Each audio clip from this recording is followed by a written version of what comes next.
Chairman, we're ready. Okay, it's 9 o'clock. We'll call the meeting to order. Please stand for the pledge. Allegiance to the flag of the United States of America and to the republic for which it stands, one nation, under God, indivisible, with liberty and justice for all. Good morning, everyone. Morning. Morning. First item, are there any changes to the agenda? Mr. Chairman, I have a couple of adjustments to the agenda, if I may. On item number 2, consent agenda, I'd like to have an add-on item to Lyon County GIS. We have a copy of the invoice in front of you. This apparently is dated January 7th, so I'm not sure what happened, but this apparently is behind. So I'd like to request the board authorize that. $360 to be paid with the commissioner's warrants that you're going to approve today.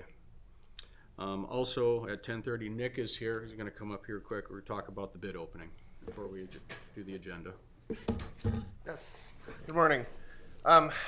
Long story short, yesterday I was contacted by 2 of our regular bidders for the seal coat. They're usually the 2 low bidders, and due to the weather, they didn't think they could make it down to one. Said no, they couldn't make it to bid today, and the other didn't know if they could make it, so we're possibly down our 2 low bidders. So we issued an addendum yesterday to delay it to the next board meeting because, like, I don't know, that was probably going to cost us a lot to not have them. And I didn't even contact any more than that. You know, I just 2 of our good bidders can't make it for sure. So I thought, yeah, we really just need to delay this to make sure we can get their bids. So that is not going to happen today. That'll be at the next board meeting at 10:30. Can you wait that long, or do you want to have a special meeting in between? No, we can wait. I already issued the addendum. This work wouldn't happen for a couple months after that anyway, so yeah, that'll be fine. But I did tell them both. I said, plan on it happening next time for sure. You know, I really don't want to go through this again, but so just, yeah, I think that was the right thing to do, so. Okay. Anything else? Do we need to formally set another bid opening date then at this meeting for that, formally announce it, so it's. We can do that once we come in session with Nick up here at the front. We'll do that. We'll do it officially then. So right now, we're just dealing with the agenda. Then entertain a motion to approve the agenda with the changes that have been made. So moved, Mr. Chair. Or second? Second. All in favor? Aye. Opposed? Carried. Approve the consent agenda, which is the minutes from 2/8/22, approve the commissioner warrants plus the add-on that we just talked about, the auditor warrants of 2/11 and 2/18, and the hospital warrants of $1,110,631.86. Mr. Chair, I'd move for approval. I'll support that. All in favor? Aye. Opposed? Carried. Nick? All right. 2 items up for me today then, after the bid opening. Well, I guess we can start with that new bid opening date. I did say on the agenda it would be, I think it's March 8th. Right. The next meeting, yeah, at 10:30. That's what we announced in the addendum, so, I don't know if we need formal action, but I mean, if you're willing, we could probably just as well. Yeah, Mr. Chair, I'll make that motion that we formally have March 8th at 10 o'clock for the bid opening for the seal coat projects. I think I said 10:30 10:30? in the addendum, so. 10:30. 10:30. Okay. Is there a second? Second. Okay. All in favor? Aye. Opposed? Carried. All right, next item for me then, I met with our gravel crushing contractor, I think it was last week or the week before, I don't remember, but about a week ago. Sounds like they might be coming in within the next week or 2, depending on how the weather goes, so that's great that they're getting after it. And then as a response to the request for additional gravel last year at the road and bridge hearing, I would like to increase that quantity by up to 50% if we're getting the product that we want, which I assume we will, but we traditionally go to 25% more if things are going well, but I'd like to go to 50 this time. If, you know, if we're happy with the product, which, you know, like I said, I'm sure we will be, but I'd like to go to 50 instead of 25 as a response to the requests we got last year for additional maintenance gravel. Need a motion on that? Yes, I think that would be I'd make best. that motion. Second. Okay, we have a motion and a second. All in favor? Aye. Opposed? Carried. All right. Then we had a call with an issue on the Manette Kranz Reservoir. If you're familiar, there's a little road that goes out back to that thing. I'm not even sure who's responsible to take care of it, but we haven't been plowing it. But I understand the board has the authority on that road, correct? Okay. Yep. Okay, we got a request from the landowner that lives there. People have regularly been driving back there and then they're getting stuck and then they're kind of coming up on his yard at all hours of the night and it's a little weird, so. So he asked that we, I don't know, do something about it, I guess. So really, as I see it, our options are either to close the road off kind of by the highway where people aren't gonna get stuck, or we start maintaining it, plowing it. That's obviously gonna cost more to do that, so I think I would recommend maybe closing it off up towards the highway and try that and see how that goes over. And, you know, we'd just put a couple barricades up there for now, so it'd be by far the cheapest option, but. Right. Do people go back there to fish? Yes, yeah. Well, that's what he's being told anyway, but yeah, so they're going back there to fish and, you know, I suppose if you ride a snowmobile or something, it's not a problem, but yeah, as of now, they're getting stuck back there and showing up at all hours of the night, so I wouldn't like that either, so I don't blame him, but. So It's not really a highway or it's a not, no, public road or, right. We could, you know, if you wanted, we could like send our Ruthven blade down there after we're done with our roads, but I don't know how much money you want to spend on it for that, so I would recommend just trying closing it first and seeing how that goes over, but. You said that the road is county responsibility. The reservoir itself, is that public or private? I don't know, this is, I think I asked Kyle about it and he just said the board has authority on it, but. Yeah, but the water itself, do we need to have access to the water? Is it public water we need to have access to? That I don't know. I think the public does. Because we just put new signs there, what, a couple of years ago, Luke? yeah, but I mean, I think it's built on private land though. Yeah, it could be. I think it's privately owned. Well, then I would say, put the barricades up, maybe for next year, put some type of gate across it that we can just lock it for the winter. We can, Just a simple pipe across it. right, or, I mean, I'm fine with the barricades too, that might be the cheapest option, you know. Well, for this year, Yeah, okay. But then it would just be closed seasonally or year round? Oh, no, my mind would just be seasonally, just so we don't run into the, issue of someone getting stuck in the snow and maybe getting lost or something like that, but.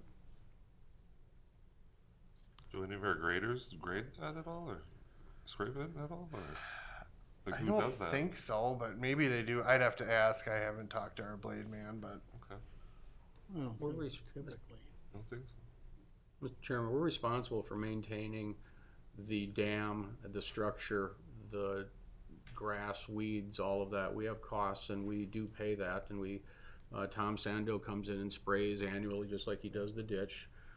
We've had the highway department go out over the years and do some repair work to the trash racks, what they call them, things like that. And every year the dam is inspected by DNR. And then they send us a list of things that need to be done, and I brought those to the board before too. So those are things we have to do. So we do have, responsibility, and we do pay, you know, highway department to maintain it, so it is ours. That's not uncommon, those maintenance No. things he's talking about, Things. but as far as blading the road, maybe we do, I don't know right offhand, I'd have to check before. Maybe once a year. Yeah, maybe, I don't remember seeing anything. As needed, so. I would certainly be in favor, of course, like you said, for right now, to go ahead and put signs there saying closed, you know, or minimum maintenance, is that a term that would be applicable there too, or not, perhaps?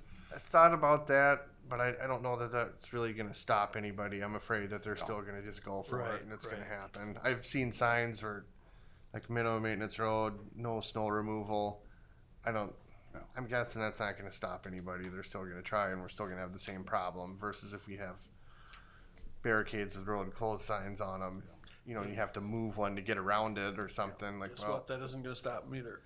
no, I know. I think it'll stop some of them. Some of them. But there'll be others that still try. I've been through this many times over the years, But for the balance of this winter, I think that'd be a good approach, but I would like more information on this as we go forward to find out if that is public access, public water, because if it is, then we need to maintain a road to it all the time. So if you could do some checking and come back so we have more information.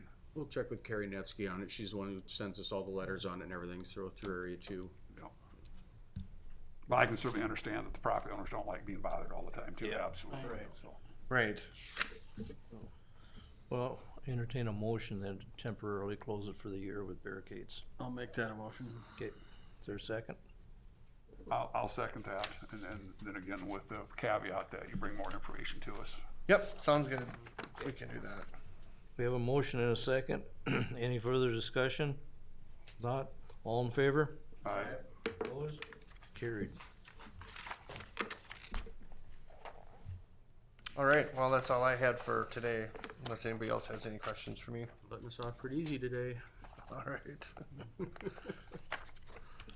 I'll be busy at the March meeting, so. Thank you, Nick. All right. Sounds good. Have a good day. You too. Keep the roads plowed. Yeah, will Yeah. do. Okay, is Bill available? Wanna go grab him quick? Thank you.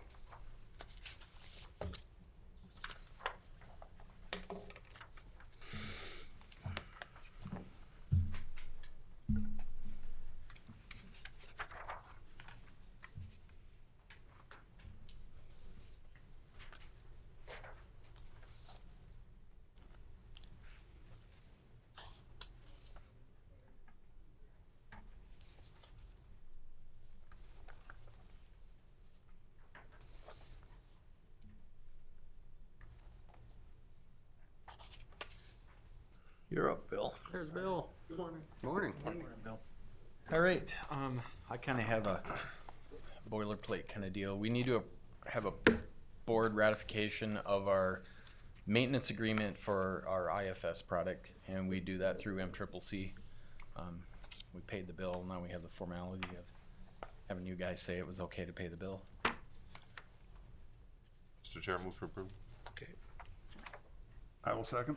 Okay. Any further discussion? If not, all in favor? Aye. Opposed? Carried. All right, thank you. Short and sweet, Bill. Yeah. Let's just, Authorizing the chair and the administrator to sign the ratification sheets. All we're doing is, the bills have been paid on this already, so. Just, apparently this somehow got lost in the process. They sent out an email last week late that about 20 of the counties involved in this hadn't ratified this, so I don't think it ever showed up. But we did get the invoice, so we did pay the bill. So at the end of the meeting, Mr. Chair, I'll have you sign, if that's all right. Okay, that'll work. Sounds good. Thank you. Okay. Kathy, do you have any personnel information?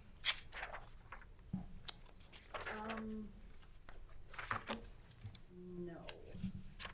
I don't believe so, Okay. not in addition to the two items that I'm reading, so. Okay, then let's tackle the blue building at the fairgrounds for a new life treatment auction.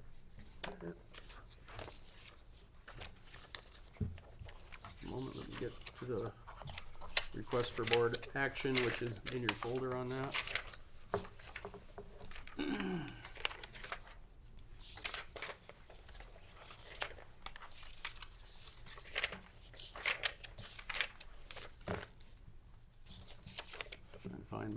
moment.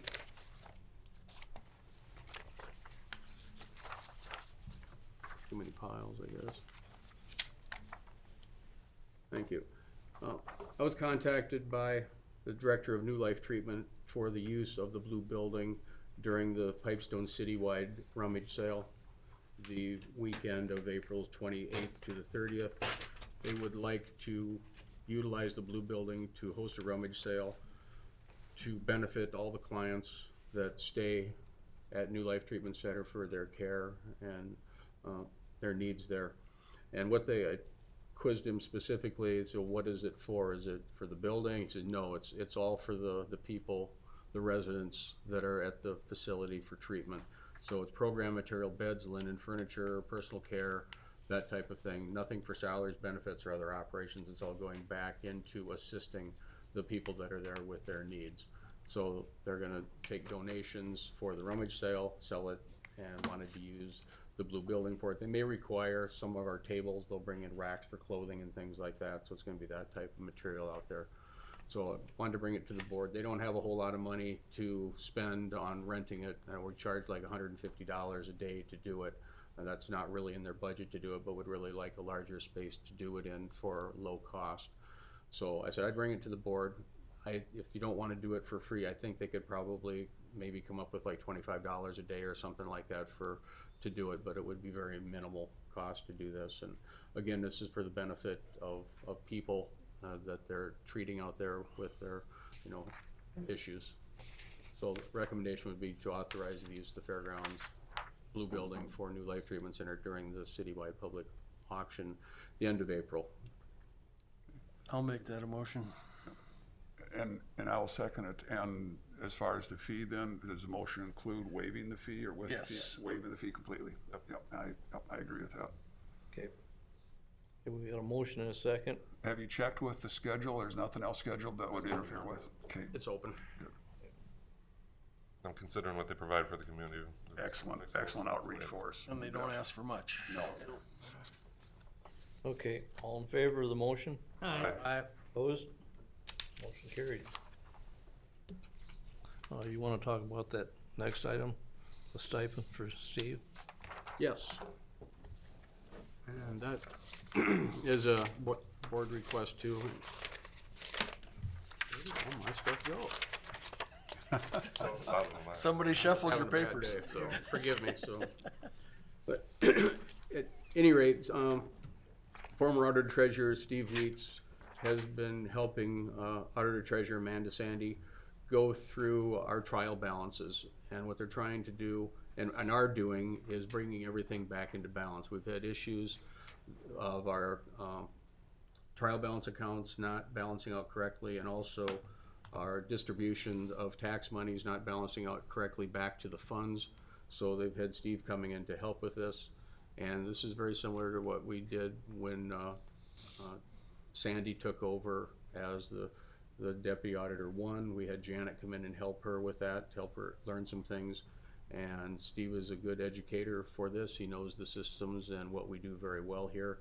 So the recommendation would be to approve a stipend payment of $40 an hour for Steve Weitz to help with that. I think we paid Janet over about like 40 hours worth, I think somewhere in there, wasn't it?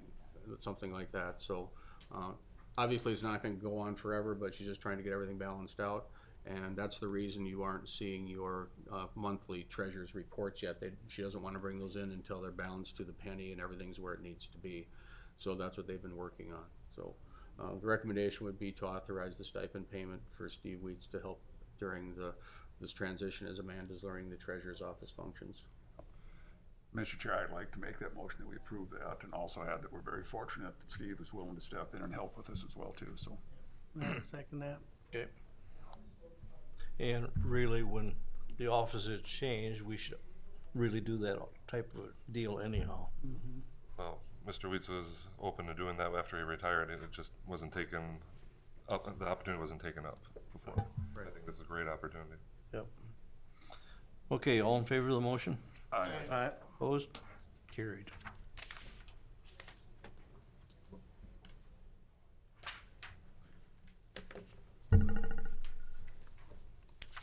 Well, Steve, Would you like to have closed session for your evaluation? Fine with me, Mr. Chairman. Recommend a closed session for my evaluation, please. Okay, Mr. Chair, I move that we go into closed session for Steve Ewing's evaluation. okay. I will second that. All in favor? Aye. Opposed? Carried.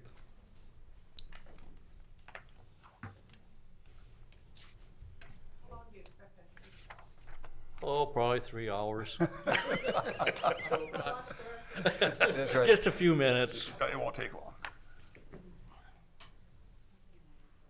Thank you.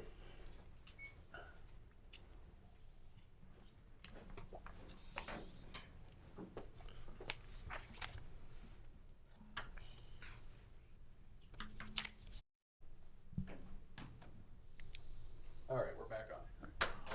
Okay.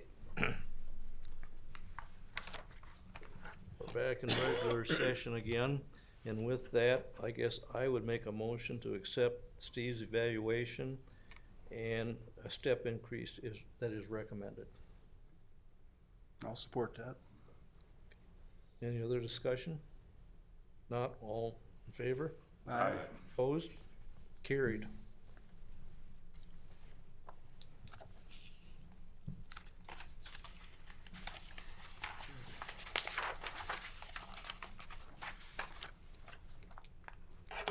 And we have to wait until 10 o'clock now. You got anything else, Steve, or Kathy? I don't at this time, Mr. Chairman. I guess we'll go into Recess? until 10 o'clock.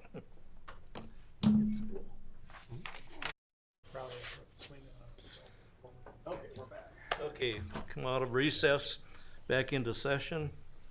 I guess at this time, entertain a motion to open up the public hearing. So move.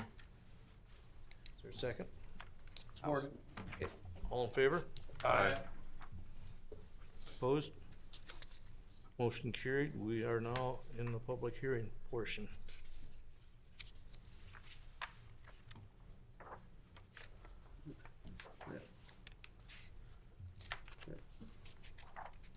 Mr. Chairman, the purpose of this public hearing is to allow the public to comment on the intent of the Pipestone County Board of Commissioners to appoint the position of Pipestone County Recorder.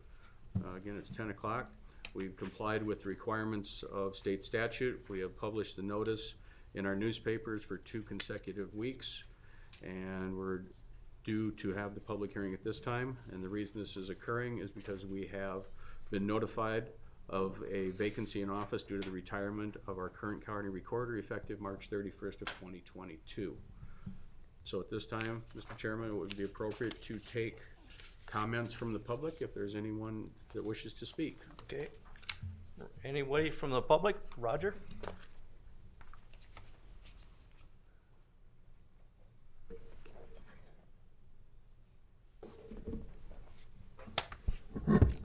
I've got 3 ideas that I want to present, and if all 3 work together right, is worthwhile in making the right decision.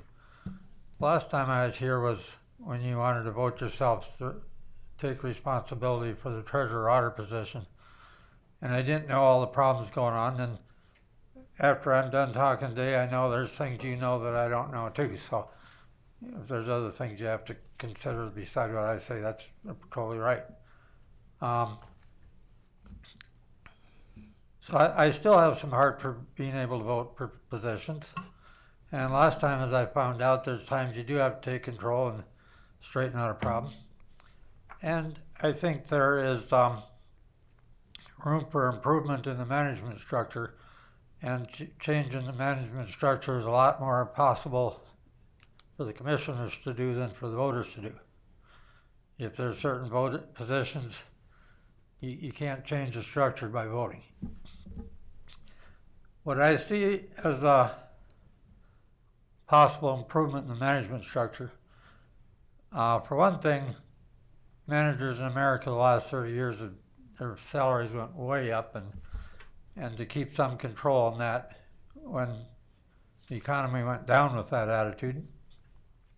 I think if you got 5 offices: treasurer, auditor, recorder, assessor, registrar. If you take 4 or 5 of them and have 2 managers, reduces the amount of managers. It makes it more efficient, less extra cost. And if you look at the county, for one thing, the population in the last 50 years went down. For another thing, you got computers, makes office work a lot more efficient. You probably or should have less workers, which means you should have less managers. And so to make this more efficient, to put 2 offices or 3 per manager, I think is worthwhile. They maybe already switch workers, and one office has a busy time in election, another has a busy time in tax time or whatever. If you got less managers, they can shuffle people easier where they're needed. I do think that, like I said last time, I like the idea of being vote for these positions. There is also some argument that if they're not voted for, the management control is more consistent. People can vote for you if you put in good or bad people. Somebody said in the paper that you didn't trust the voters, but last time I was here, Councilor Koyman said that this group chose that Tyler Reese should be the next one on the ballot, and he turned out to be a big mistake.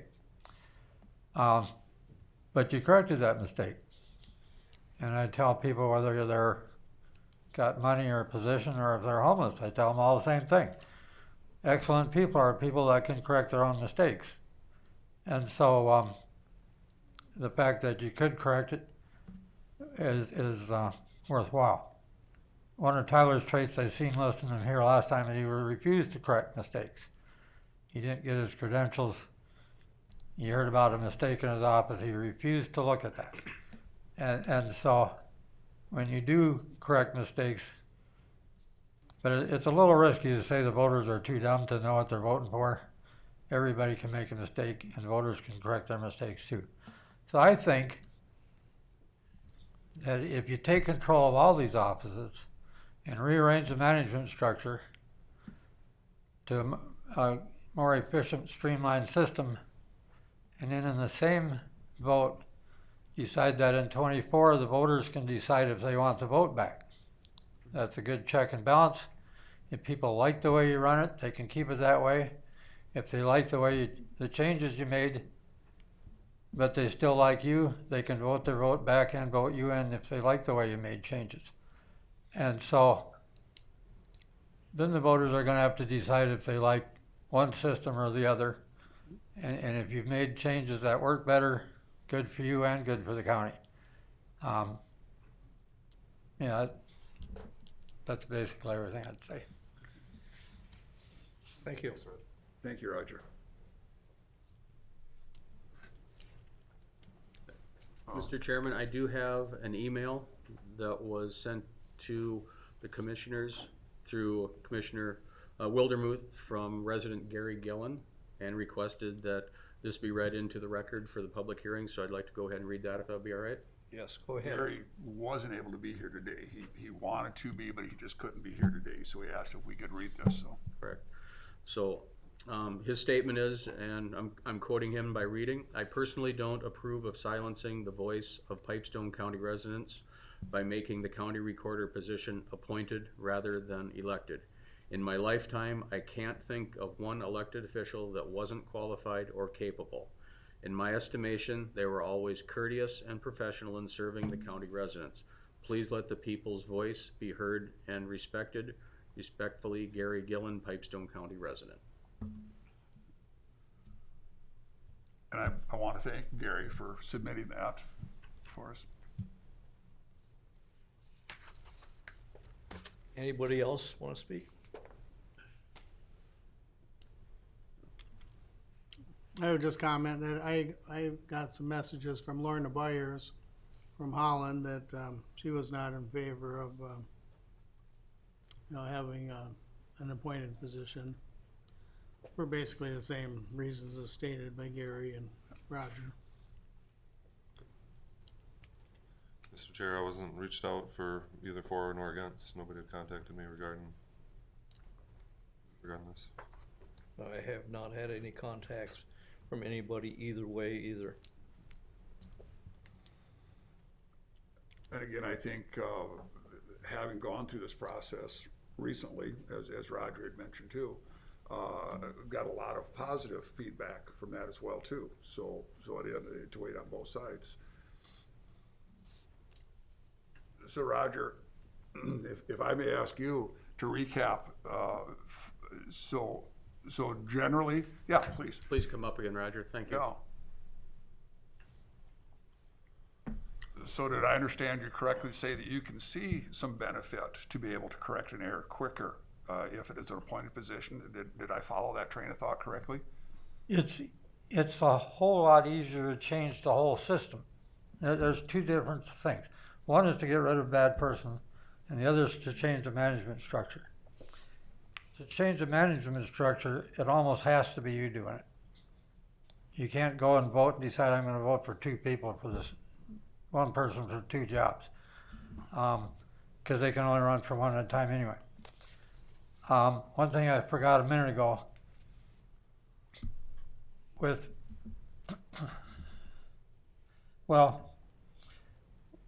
Tyler, well, it's like Stephen Colbert says, if something wrong happens in Minnesota, nobody knows because everybody's too nice to say it. And so, and I don't go to bars and cafes and I don't talk to people much, so I had no clue what the problem was with Tyler. But I've seen all these really bad traits that my ex-dad-in-law had, which was just symptoms. I didn't have proof. On the way out the door, I told some lady that I had changed my mind during the hearing. She said, well, why didn't you say it then? I said, well, the public input's at the beginning. It's not right for me to just start butting in somewhere else.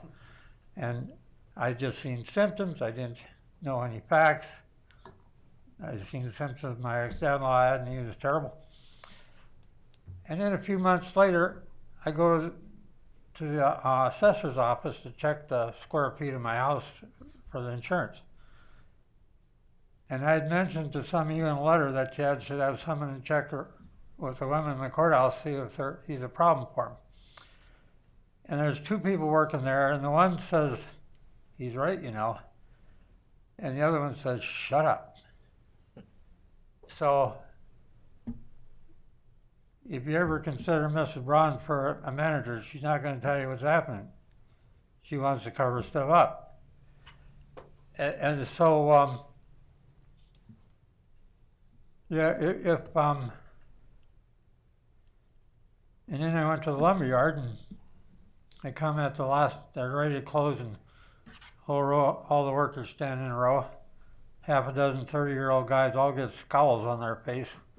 And they says, Tyler's the only one our age in leadership in this county and you're not going to mess him up. So I thought somebody's got too good of buddies on this. And so, well,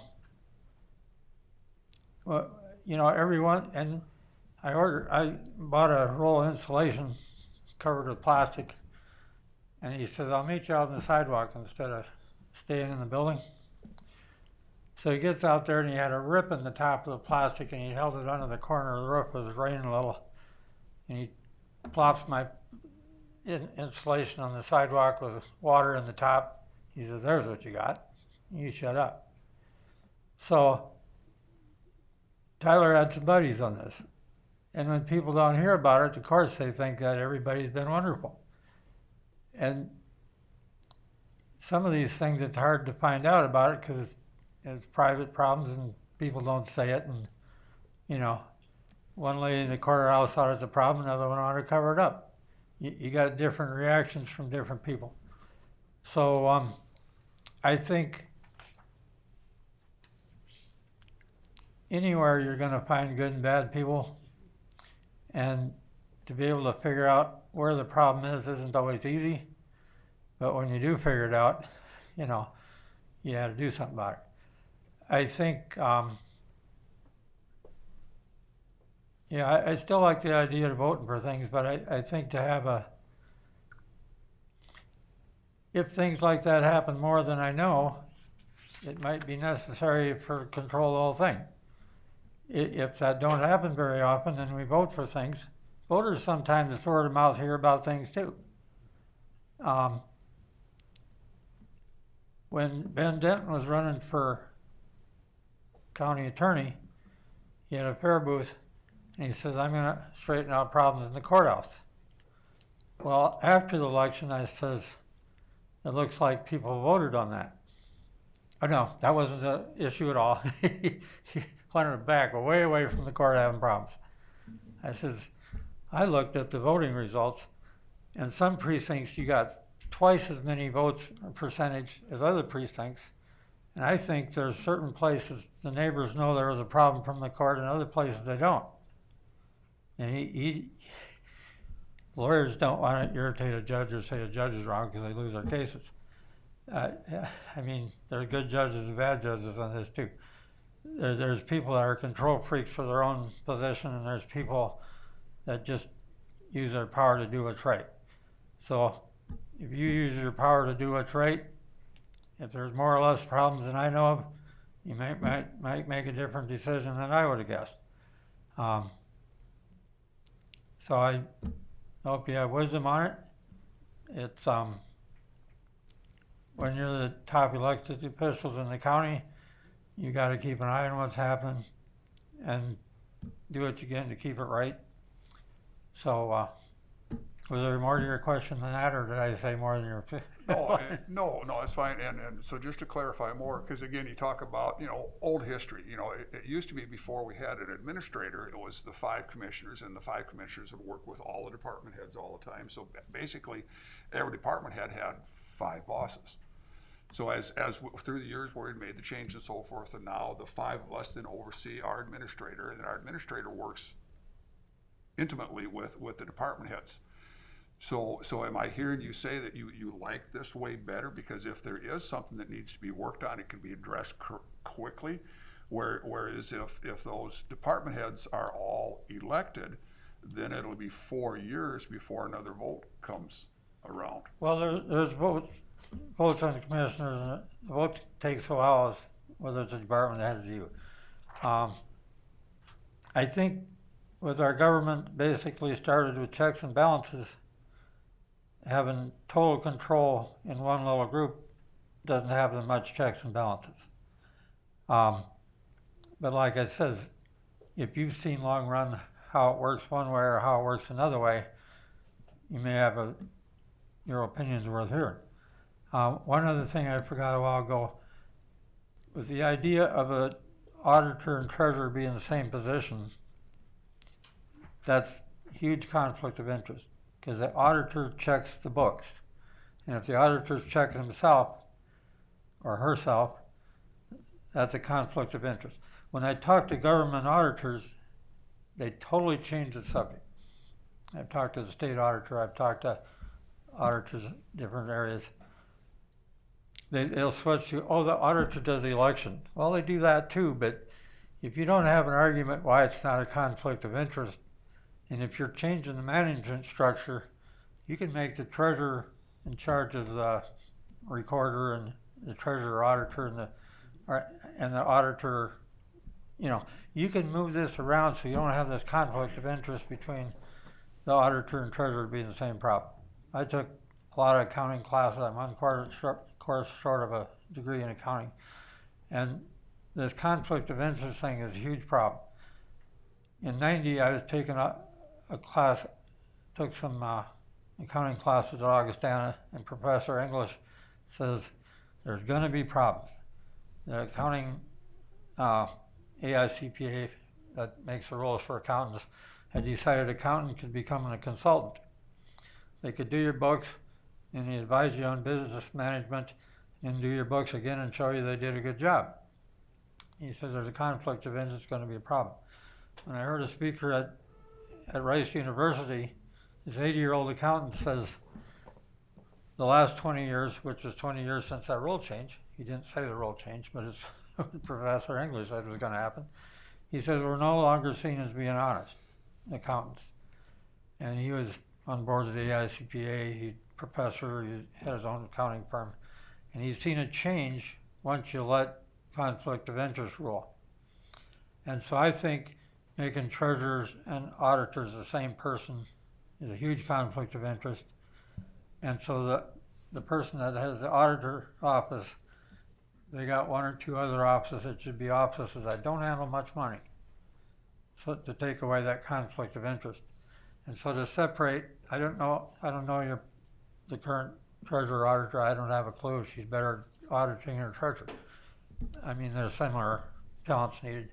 But to separate those two, it'd be worthwhile to take out conflict of interest. And whether they keep the change, the management structure change or not, I definitely think those two should be separate. The rest of them don't have much conflict of interest between each other. So, Thank you, Roger. thank you.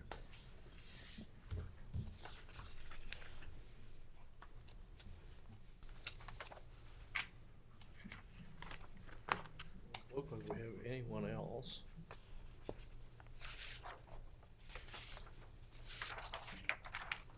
Can wait until the 10:30 mark. With Mary Ann being here, Mary Ann, would you care to share any thoughts with us, having had that position for so many years, to give us some guidance, or would you rather stay? I'm gonna stay neutral on this. Okay. Board's decision. Okay. The one thing, if I may, though, just reiterate what you had said previously when we discussed this about the complexity of the job and how delicate it can be, especially now in the era of, you said specifically, like birth certificates have so much more private medical information on them. And of course, HIPAA laws, as we're all familiar with that. So it's not the same job as it was 100 years ago, 50 years ago. It's very, very delicate, and we need to make sure that we safeguard people's privacy. But then you also talked about now with Homeland Security that has gotten very, very involved as well too, that you certainly have to be very aware of that.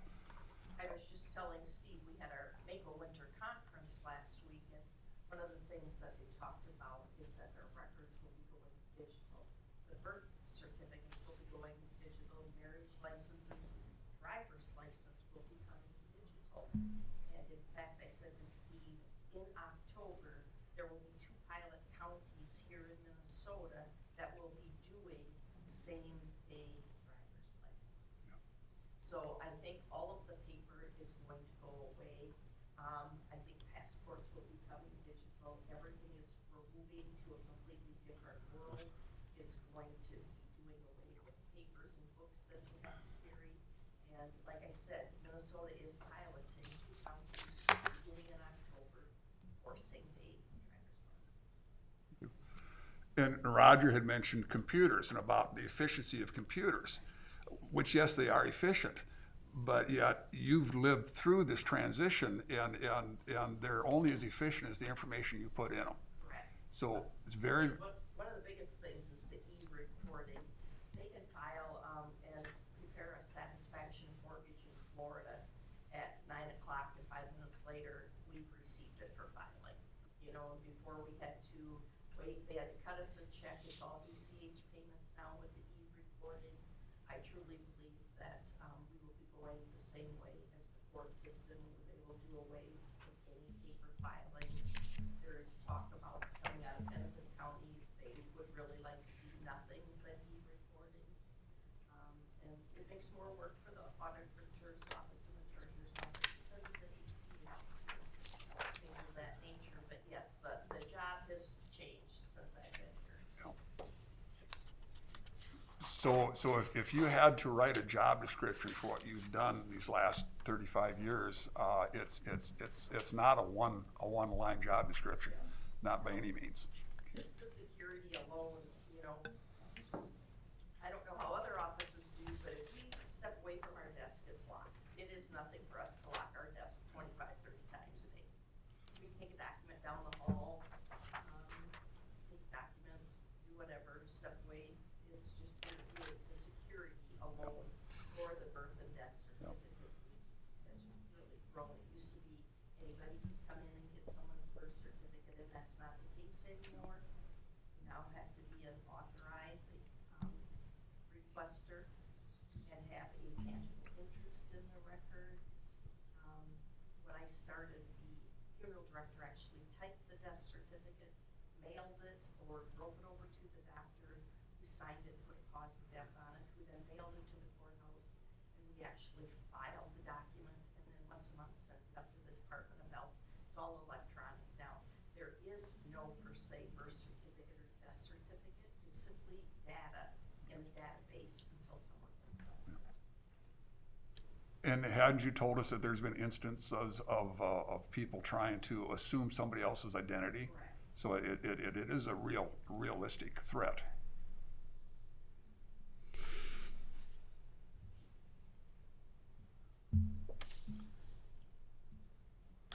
Mr. Chairman, if there are no more public comments, I'd recommend to close the public hearing. Make that motion. Second. Motion and a second, close the public hearing. All in favor? Aye. Opposed? Motion carried. Public hearing is closed. We come back into regular session. Okay. Mr. Chairman, the next order of business on this would be to review Resolution 59-13-22, which is in your packet. And I'll read this into the record so it can be on the video as well. Whereas the laws of Minnesota 2019, Chapter 10, Article 2, Section 17 through 22, amended Minnesota statutes 2018, Sections 375.08, Section 375.10, and Section 375A.12, and adopted Minnesota Statute 375.1205 to allow under certain circumstances each county board of the state of Minnesota to fill the office of the elected office of the county recorder by appointment. And whereas the Pipestone County Board of Commissioners wishes to appoint the office of county recorder due to vacancy in office due to retirement. And whereas Pipestone County has posted proposed resolution 59-10-22 notifying the public of its intent to consider the issue. The notice was printed once each week for 2 consecutive weeks in the official publications of the county. And whereas following the publication and prior to formally adopting the resolution, the Pipestone County Board of Commissioners provided an opportunity at its next regular meeting on February 22nd, 2022 to hold a public hearing and take public testimony relating to the issue. And now therefore be it resolved that the Pipestone County Board of Commissioners has established the appointed office of County Recorder. The effective date of this resolution will be 30 days after adoption. You haven't adopted it yet, so it'd be tentative adoption if you chose to do this. That would be the next course of action if the board wished to pursue and continue the appointment process, would be to adopt resolution 59-13-22. I'll make that a motion to adopt resolution number 59-13-22. Okay, we have a motion. Is there a second to the motion? I will second. Okay. We have a motion and a second. Is there any further discussion on the motion? I guess maybe just a couple of comments, if I may. In light of the skill set required to do this job correctly and the level of professionalism, and certainly taking into consideration the concerns about having the public still involved in this process, which yes, we do need. I feel this is the correct thing to do. I like that Roger's pointed out that we do have, and as the resolution spells out, there is a process where this can be reversed. It's kind of a trial basis, so if we find that it's not working well, we can reverse this decision. But again, back to the skill set to do this. We've been very, very blessed. We've had a number of great people over the years that have served the county in various ways. And that hasn't always been the case in some other counties. We have heard of horror stories in other counties. So there is still that checks and balances, but again, it comes through the commissioners, through our administrators. So it's not like this person is going to be entrenched in that position forever. There is oversight there. Also think about it from the standpoint that if you were that elected official for 4 years, and you've really, you've really committed yourself to that job, and then all of a sudden the election comes around and oops, you're out. Not knowing if you're going to have a job the next year or not, and having more to do with just the whims of an election at that time. And I don't mean to downplay the importance of the electorate. It truly is a very large part of our society. But yet that person that's dedicated themselves to that position needs to have a little bit of job security too, unless they're not doing the job correctly. Now, if you've got somebody in that position that's not doing it right and they're voted in, they're there for 4 years. As you talked about, we can react quicker. I know it's difficult to weigh all these factors out, and we don't take this decision lightly, but I do think in today's society, with the complexity of the job and how important it is, I feel that this is the right decision to make. I'm going to vote in favor of this resolution. Any other discussion? Just to point out that some of our neighboring counties haven't been so fortunate when it's come to elected positions recently, where, say, somebody is elected in that does not have the skill set required, and then, I mean, yes, a person can be trained, but it takes a while, and in the meantime, somebody still has to do the job. And so you're outsourcing that and basically paying 2 people to do what the one person should be doing. I think there's some cost savings potentially to not be in that position. I think just due to the increased requirements that have evolved over time, it's probably a more practical solution to have it appointed at this time rather than elected. I just want to point out too, the electorate can decide too that they want this position elected again in the future. It's not that permanent. Right, it's not a permanent. Yep, exactly. And they can vote on us also. Absolutely. Right. They do vote on us. Yep. Mr. Chairman, I'd like to make 2 comments, if I may. Yes. One is the requirements of this. If this to be ratified and approved would require an 80% majority or 4 votes positive for this. A 3-2 would negate it and stop it right now. The other part of this is for the public, is that if this is ratified and approved by the board, a 30-day clock starts today, and that would be the time frame for the public to overturn this resolution by petition of 10% of the registered voters of Pipestone County.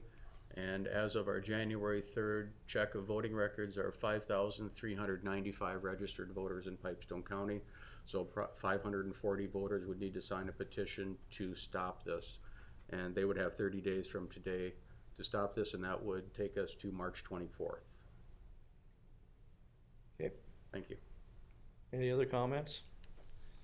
If not, all in favor signify by saying aye. Aye. Opposed? Carried 5-0.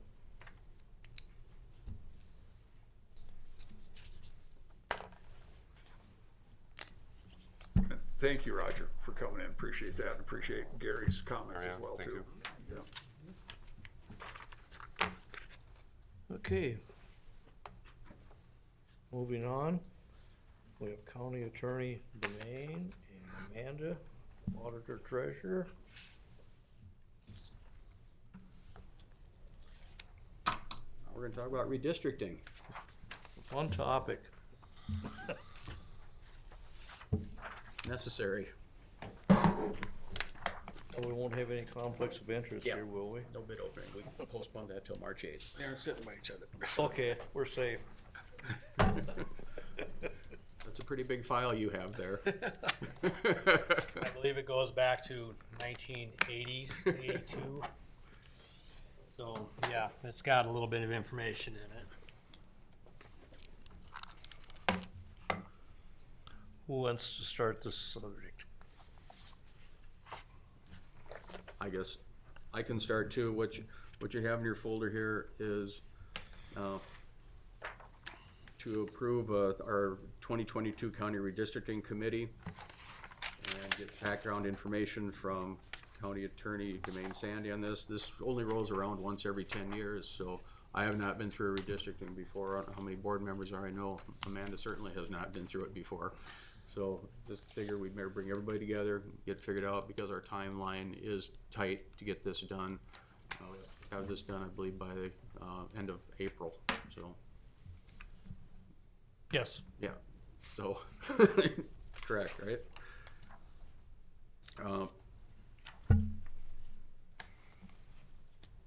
So as I understand it, we need to first appoint a redistricting committee. And I went back through the records, and you have a copy of it back to January of 2012. And at that meeting, county attorney was there and basically recommended all 5 county commissioners, the county attorney, the county auditor treasurer, county administrator, and as the redistricting committee, and I put on my recommendation that we also include our GIS coordinator, Kyle Creer, to be a member of that committee as well. He's got the pertinent information, you can do the maps easily and quickly. I think it would be good to have that person involved in it this time as well. So as we move through this, that would be a recommendation. But I don't know, Demaine, can you walk us through the process a little bit? I went through everything that Jim O'Neill had gone through 10 years ago when he was the county attorney and we had to redo this. And it seems like you're just taking step after step. You know, we can get our committee put together. I don't know if the city is gonna have to redistrict. I would assume there might be some movement in the city, but as a county, we can't move anything until the city does. And then there's timelines for us to do it. I believe we have to act within 80 days of the state coming down and doing their redistricting of their congressional districts and legislative districts. My understanding is that happened. Is that correct, Steve? Like last week or something? We received that on the 15th that they met. Okay. And redistrict the state, so. So, I mean, we have an 80-day window, and, you know, once it happens and you meet the statutory criteria of, you know, getting the populations close in the various districts and setting out the new map, then you basically vote to redistrict. And then there's, that gets filed with Amanda's office, gets sent up to the Secretary of State's office. Everything has timelines where it has to happen, and 80 days goes real fast.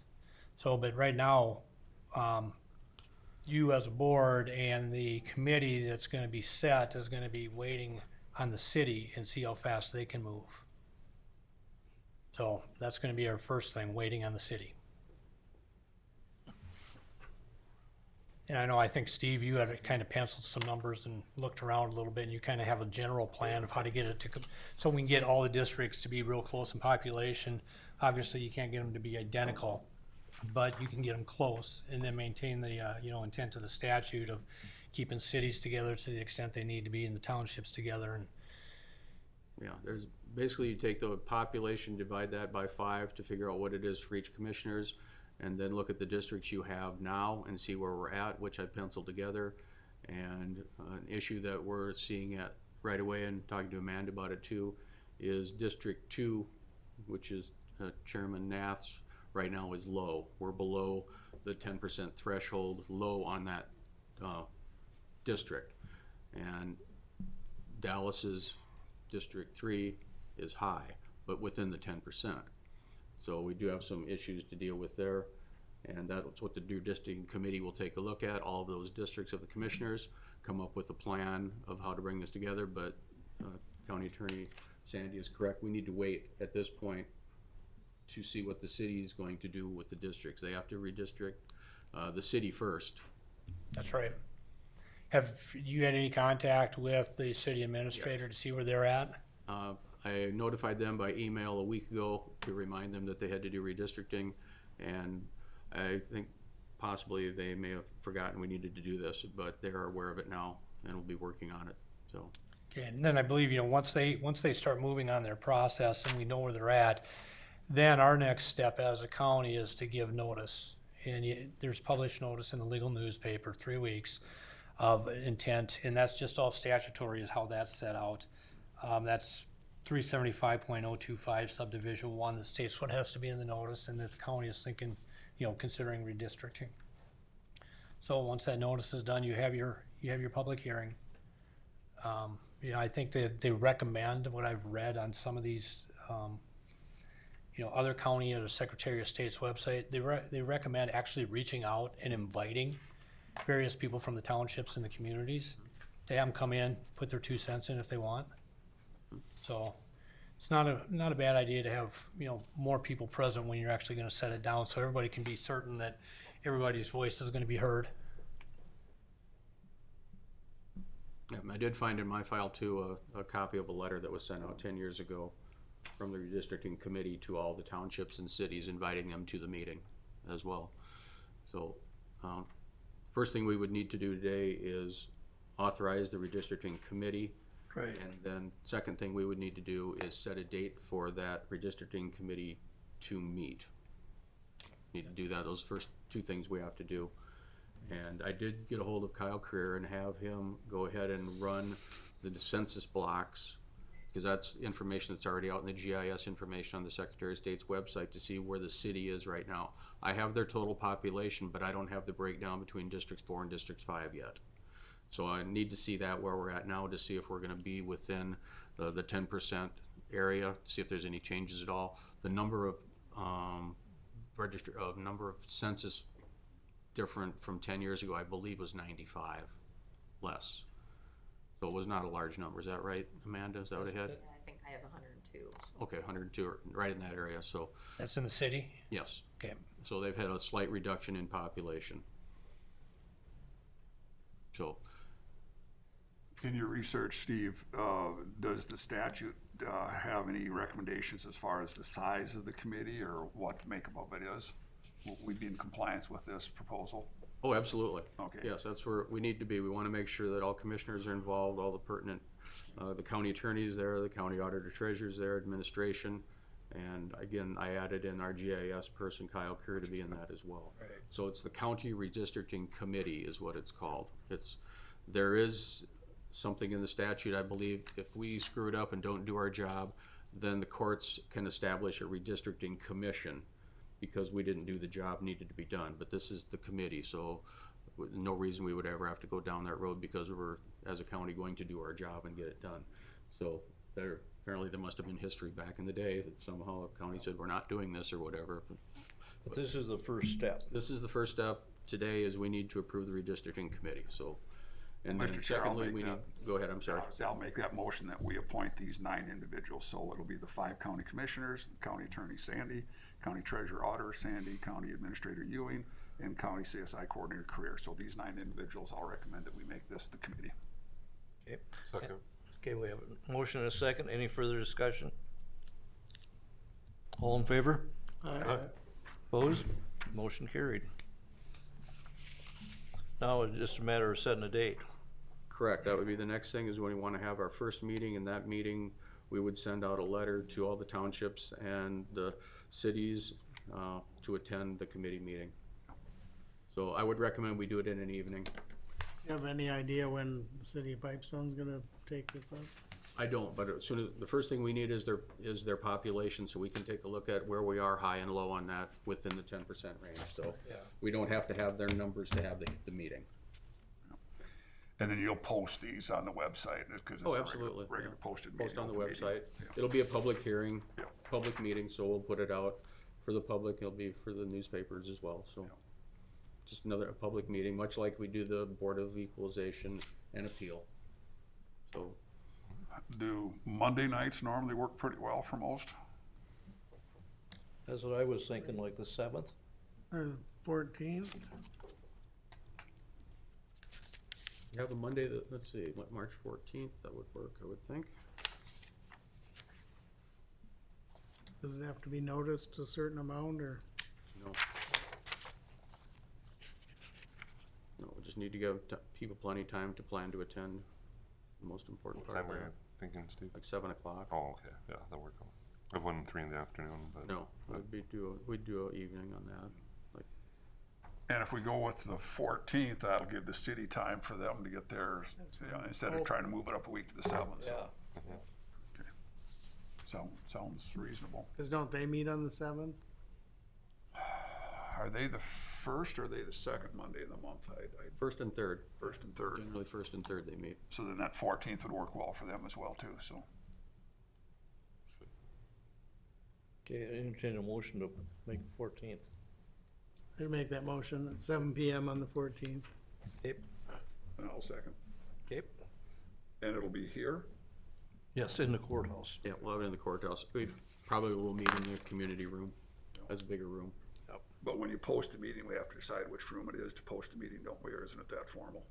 No, if you just tell me where you want it, I'll put it in the community room, it'll be fine. Yeah. We'll just do that. That way it'll be covered, we'll have enough room and.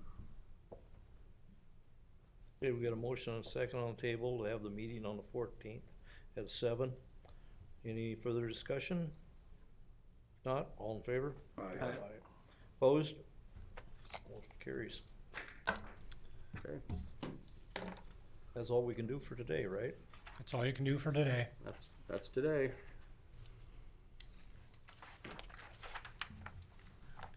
Then on the 14th, Steve, will you have some recommendations as far as how we achieve this balance? You'd mentioned that between Les's district and Dallas's district, that there might be some room there, but also it has to be contiguous. It can't be landlocked. It has to hold the other two, so. You can't just have Trotsky. Can't just have Trotsky. No. Initially looking forward, it made sense. Well, let's just pull Trotsky out of this. Then looking further says, well, that's not contiguous. That won't work. We can't take an island out of another district. It has to be touching. So we've got some issues to work through here. And our population didn't change all that much, but there were just shifts in it where Dallas's district rose enough. Edgerton saw an increase, and the township surrounding him went up a little bit. Where unfortunately, Les's decreased, even though they've just. And Pipestone decreased a little bit too, like by 102. So we've got to make some changes there. There might be some subtle changes within the blocks. And we'll go through all those ideas when we bring it forward to the committee, and we'll look at those. And might be such a thing as that we do some redistricting within the city of Pipestone that is contiguous with District 2. So Do the two districts in Pipestone have to stay in the city limits, or is they bleed over into the outside the city limits they too? can bleed out. Lyon County is in that issue right now. They have 3 commissioners that all have portions of the city of Marshall. So there's some issues there as well. So it's not unheard of to have a commissioner. Split it out As you're losing your county population and you're seeing more into the cities, naturally it might have to go that way. So I think Rock County's the same way. I think they have commissioners that result in 2 districts, I think, isn't it? Yep. Or is it 3? 3. 3 districts in the city of Laverne. But Mankato has the same issue too. So, not unheard of. We'll work through all those. Amanda's been looking at the chicken scratchings I've got in my papers, and we took in a webinar a few weeks ago, and that really got us thinking about we need to get going on this now because we are short of time because filings open on the 17th of May and run through the 31st. And we have to have adequate time. This has got to be wrapped up by the 26th of April. I understand it, 2 weeks before filings. That's Sound when right to me? that's when one of the notices has to go out from the auditor treasurer's office. It has to get filed, and you got 2 weeks before the filing opening period to get that. Basically that's almost the last process. Yep. But you need to get that done. So that's why this is going to move fairly quickly. It's not government strong point. It will be. It has to be. We will do this. We won't fail the job. But we have to wait couldn't do anything until the 15th, until the state districts were redrawn. So our representative and our senator now, Schumacher and Weber, are now in different districts. They're now 21A and 21. So they've even moved those. And Schumacher's district has put himself. It's into Watonwan County now. So it's just to find enough population, so their districts have changed as well. Right. So it's going to be a real interesting election year on the state level too, to see how this is all going to play out for our senators and our representatives as well. So there have been some changes. And District 7 for Representative Fishback expanded as well to pick up more people, so it was more encroachment to the east as well to find enough people that aren't out here in the western prairie. I mean, her district goes all basically from Canada to Iowa. North to south. It's a very large district she has to find enough people to do it. So. I think it ends at the Rock County, Pipestone Yep, County pretty much, record yep. or Yep. border. Yeah, then the bottom row county go to the east. Right. But they had to do that really fast too. But they've had the data since the 2020 census, so everybody's waiting for that. So that's it for now on this. Anything else come before the And I'll board? keep working on it. Do you wanna re-announce then that Thursday, we're having a special meeting Thursday? You wanna talk about that, Steve? Sure, at the ending if we're done here. Thursday, we'll be having a special meeting. We'll be meeting with District 7 Congresswoman Michelle Fishbach. She will be present here to talk about issues that Pipestone County has regarding federal legislation, to discuss with her anything federally we want to talk about. If you have anything specific, statements or questions you want to bring up, I think they would appreciate those in advance so she can prepare and get her staff to find the information for us. So if you have anything, let me know, but this will be Thursday at 1 o'clock, obviously weather permitting or her schedule doesn't change or something like that. But I did send it out per our special meeting requirements. I sent it out Sunday since yesterday was a holiday and I wasn't sure I was gonna be around. I wanna make sure we had the 3 days notice time on this, that you were gonna be getting together. We'll be meeting in here, and the initial plan will be to have her basically sit over at Domains or my spot, whoever's not there, so she can just be part of this instead of being a session where she's in front. I think it'd be better to have her as part of it, so. And there'll be pictures and photo opportunities with the board and her and that as well, so. And again, obviously, it's a public meeting. Now, will there be an opportunity for her to field questions from the public as well too, or just from? I would think if there's anyone there that wanted to ask, invited the city of Pipestone there, invited the city of Edgerton, sent it out to everybody that's on the list, so. It's a public meeting, the board is meeting in public, so the public can attend. Can't stop anybody from coming in, that's not the way we work, so. Will the press be there? Good. Okay. You don't wear a tie? I told her it'd be business casual. I said, don't be surprised if you see some of the commissioners wearing jeans, so you don't have to, you wish to dress up, please feel Especially free, if I'm but coming it's from not required, so. Jeans and sweaters. How many guys does it take to put a tie on you? 3, So 4? if you have Hold any down? questions you want me to present, let me know and we'll get that done. Any other business come before the board? Dan. Move to adjourn. Second. We have a motion and a second to adjourn, all in favor? Aye. Opposed? Stand adjourned. That's my story. You're sticking to it. You know what I did bad. That's right. Deserve to be hung. You were a high